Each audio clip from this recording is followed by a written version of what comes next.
વક્રતુંડ મહાકાય સૂર્યકોટિ સમપ્રભ નિર્વિઘ્નમ કુરુ મે દેવ સર્વકાર્યેષુ સર્વદા। જય ગણપતિ દાદા। મિત્રો કેમ છો? મજામાં? આજે આપણે વાત કરવા છે અમદાવાદ જિલ્લાના ધોળકા તાલુકાના કોટ ગામમાં ભગવાન ગણપતિ દાદાના મંદિર વિશે, જેને આપણે ગણપતપુરા તરીકે પણ ઓળખીએ છીએ। તો મિત્રો આજે આપણે વાત કરવા છે ગણપતિ દાદાના મંદિર વિશે।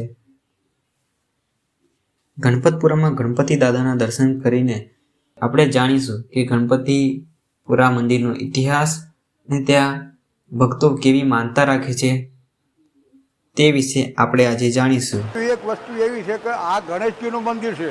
ગણેશજીનું મંદિર એટલે સ્વસ્તિક એટલે ગણપતિ, જે આપણે સાક્ષ્યો કહીએ છીએ। સંસ્કૃત શબ્દ છે સ્વસ્તિક એટલે ગણપતિ। અને પહેલાં જ્યારે એની મૂર્તિ કે એવું કંઈ હતું નહીં, આદિ અનાદિ પહેલાં, એટલે આપણા વડવાઓ ઘરના માણસો એને સાક્ષ્યો બનાવીને પૂજન વિધિ કરતા હતા। એટલે અહીંયા અમારો એક મહિમા છે કે ગણપતિજીને માત્ર ગણપતિજી એટલે જે કે ડાબી સૂરના ગણેશજી હોય, જમણી સૂરના ગણેશજી હોય। ગણેશના બે રૂપ છે। ડાબી સૂરના ગણેશજી એટલે માતાના પુત્ર તરીકે જે પ્રાગટ્ય થયેલા, અને જમણી સૂરના ગણેશજી કે જેના આદિ ગણેશજીને કહેવામાં આવે કે જ્યારે કોઈ પણ હતું નહીં ત્યારે હું હતો, એમ એવું ગણેશજી કહેવા માગે છે કે કોઈ નહોતું આ પૃષ્ટિમાં, કોઈ વસ્તુ નહોતું ત્યારે હું હતો, એના આદિ ગણેશ કહેવાય। ગણેશજીના ચારે યુગના સતયુગ, ત્રેતા, દ્વાપર અને કળયુગ, એના ચાર અવતારો આ ગણેશજીના કહેવામાં આવેલા છે। સતયુગની અંદર ગણેશજી હતા, સિંહ ઉપર સવાર હતા, એને અષ્ટભુજા તરીકે માનતા હતા। 8 હાથ હતા જેને અષ્ટભુજા તરીકે માનતા હતા। પછી બીજો યુગ ચાલુ થયો એટલે કે ત્રેતા યુગ। ત્રેતા યુગમાં ગણેશજી મોર ઉપર સવાર થયા। આજે એમને મયુરેશ્વર તરીકે પણ પૂજન કરવામાં આવે છે। અને એ વખતે ગણેશજીના 6 ષષ્ઠભુજા 6 હાથ હતા। અને એ પછી યુગ જેમ ચેન્જ થયો એટલે કે સતયુગ, ત્રેતા અને દ્વાપર યુગ આવ્યો, એટલે દ્વાપર યુગના ગજાનનને ગણપતિને ચતુર્ભુજ તરીકે બનાવવામાં આવ્યા, અને 4 હાથ ગજાનન। આજે જે આપણે દર્શન કરી રહ્યા છીએ ચતુર્ભુજ મૂર્તિ, અને મૂષક સવારી થયા એટલે કે ઉંદર ઉપર સવાર થયા।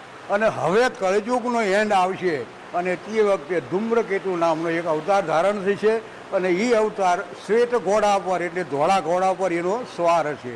આ ગણેશના 4 રૂપ છે, એના આદિ ગણેશ કહેવાય। એમાં જે કોઠ ગામમાં ગણપતિ મંદિર, ગણપતિપુરા જે ગણેશજી છે એ આદિ ગણેશજી કહેવાય। અને એના માટે અમે સાખ્યાનું મહિમા બનાવ્યો છે।